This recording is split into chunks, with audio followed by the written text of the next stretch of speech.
Tell the commissioner of police to get the people on standby because I'm going to beat you blue black. For you know I know your house.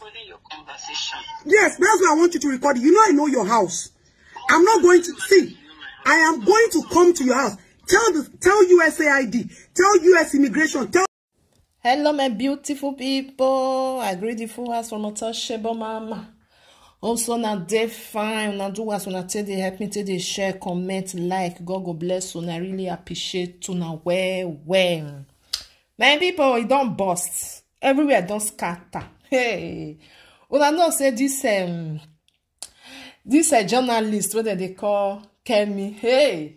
Say one lady come out for her, I think about a week ago, whether they call Army. Because of waiting the journalists talk about this small pikin where they gather beats with this small pikin, well, that 12 years old boy. I know say the woman come out for her. So another woman don't come out again now. Hey, he say, hey, he the final. Not being the final. He they come in place. He want come be blue black. Hey, not be sporting my people. Say don't tell where they disturb and don't tell where they put life for your head. I go put the video more than listen. I know too much talk for this audio because the video long small. Someone are just suffering. Sit down, more they watch, more than listen. He said don't say for this woman where they lie for everybody here. Now so he lie for Davido here. Now so he lie the time where she worry time. He said nah. Hey, she want come ask her. My people, no be smart you. Not be only she. Many people don't they talk say your mouth too much. This your mouth we go soon use it. Need to take someone for you because the way when you tell the lie, waiting you're not supposed to talk. You go they talk can. Hey, my people, not be small pikin. Not be small pikin. Quarrel be this one. Make una listen. Make una see what she talk because she provoke. Una know say when something don't provoke you. Not the way you not go talk. If you see that person, that moment, you feel it and raw. Then later, if you don't come, you can still say, okay, I don't rest. Because some journalists, the way when they tell they do my people, wait till they not see, they go say they see. They go make them for put sugar, salt, everything, every mangi they all mix it together, make for sweet. May I put the video Mona Lisa by herself? Bye bye.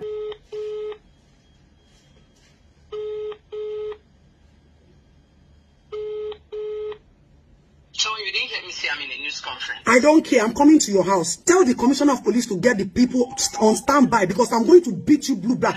For you know I know your house. Your conversation. Yes, that's why I want you to record it. You know I know your house. I'm not going to see. I am going to come to your house. Tell USAID, tell US Immigration, tell US Embassy, tell the commissioner of police to be on standby. Because I am coming to your house. That madness in your head, Kemi, I am going to personally bring it down. It's a personal issue between you and I. Because I don't know why you will go and start denting my image. The same thing you did to Tiwa that feeds you. Now you come to social media and think you can use people's name for content. Oluloyo, me open now on Toma Foruko content like. You know you did it to me, Dori Showore. You lied against me, Dori Showore. This is going to be the last of it. If I get to your house, waste my time and come to your house, and there's no police officer to stop me in your house, it's going to make it double. I'm going to multiply that year. You think you are used to destroying people's name, Abi? In this sensitive time, you are saying all sort of rubbish concerning Sly's case. Who appointed you as investigative journalist? Who appointed you as investigative journalist on Sly's matter? Did the commissioner of police announce your name or inspector general of police?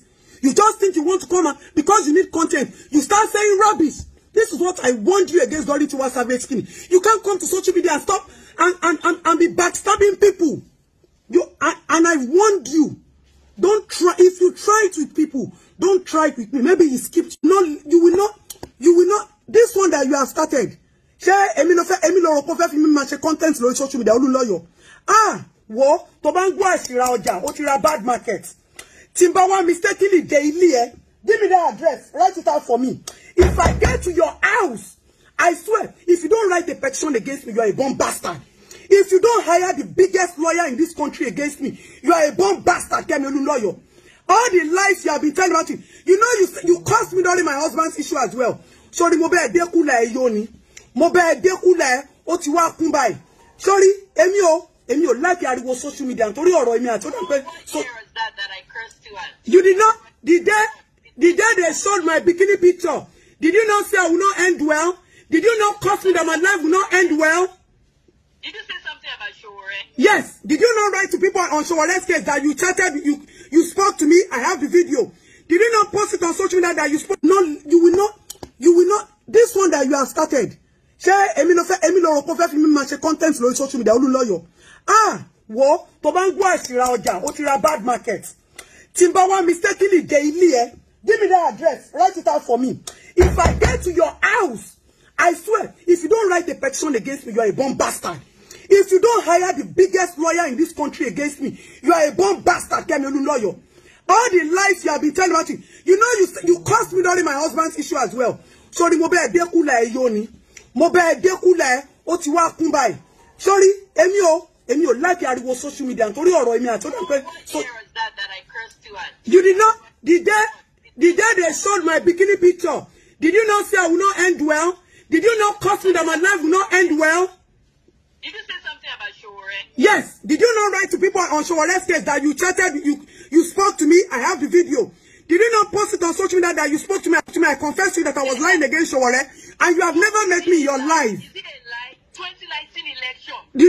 Have you ever spoken to me, Kemi Olunloyo? Do you know my number? 21. I don't lie. Do you know my number? Same thing you lied against the video. Do you know me? Do you know my number? Where did you ever talk to me? Pull it out, I'll give you 50 million naira cash.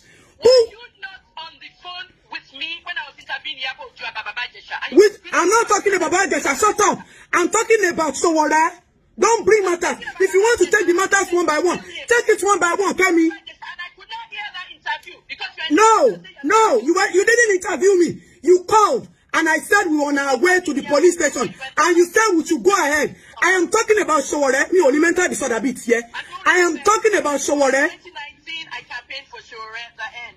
And you lied to people that you spoke to me, that I confessed to you I was lying against Showore, and Showore was holding out skelter, looking for my video out to give me. For people that knew him, that were talking to me to please calm down, that he was going to produce my video.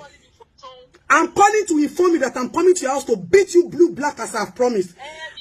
And if I get to your house, all those fake USAID, US immigration that you are tagging, that you don't have visa to go there, if I don't meet them, it will make the beating double. So you called me to tell me you are coming to my house? Yes, now.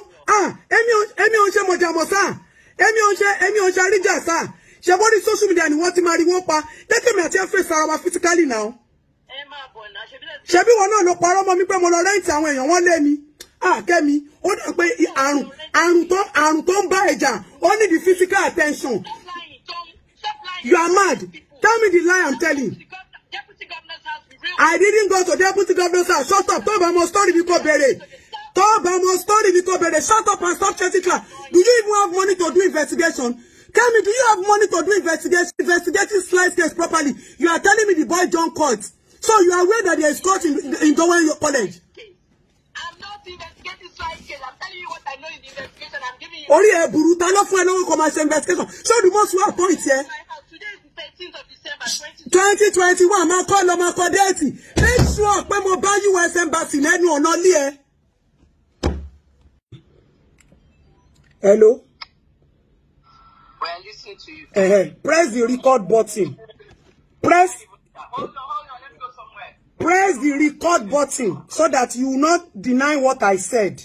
Press the record button that I said I am coming to your house to come and beat you blue black for lying, telling lies against me from 2000 and Showore days till now. And I have warned you, don't you ever use me for content. You don't know me. Kemi Olunloyo. Were you the one that was trying to sabotage Showore's campaign? Abolori buku ni ye ni. Abo fe sogu tomo. Ta ló sabotage Wore campaign? Ta ló fe ma indict?